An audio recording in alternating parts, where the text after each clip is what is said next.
وہ یہ ہے کہ اولیاء موت سے پیار کرتے ہیں۔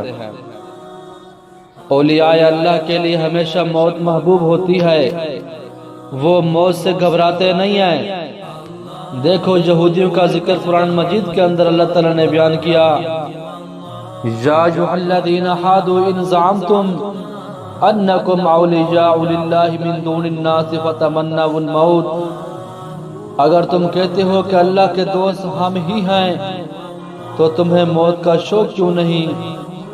جو اللہ کا دوست ہو وہ موت سے گھبراتا نہیں ہے، اسے تو آخرت کا شوق ہوتا ہے، اس کو پتہ ہوتا ہے کہ مروں گا، دنیا کی تکلیفوں سے راحت ملے گی، اس کو موت کا شوق ہوتا ہے۔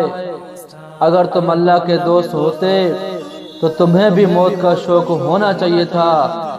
حالانکہ موت سے زیادہ یہودی ڈرتا ہے، اور جو نیک بندے ہوا کرتے ہیں ان کو موت سے خوف نہیں آتا، اور موت سے خوف نہ آنا یہی ہے جو قربانی پر ابھرا کرتا ہے۔ مسلمان قربانی دیتا ہے، ڈرتا نہیں ہے، اور کافر جو ہیں وہ قربانی دیتے ہوئے ڈرتے ہیں۔ ہمارے جوان بڑھ بڑھ کر جان قربان کرتے ہیں، وہ کیوں کرتے ہیں؟ اس لیے انہیں پتہ ہے کہ مریں گے تو اجر عظیم پائیں گے۔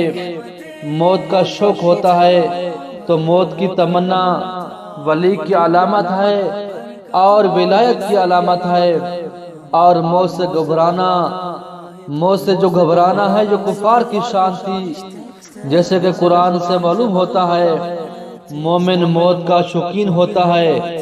اسی لیے آدمی، اس لیے شخصی طور پر موت جو ہے وہ اللہ سے ملاقات کا ذریعہ ہے، آخرت میں اپنا اجر اٹھانے کا ذریعہ ہے۔ تو موت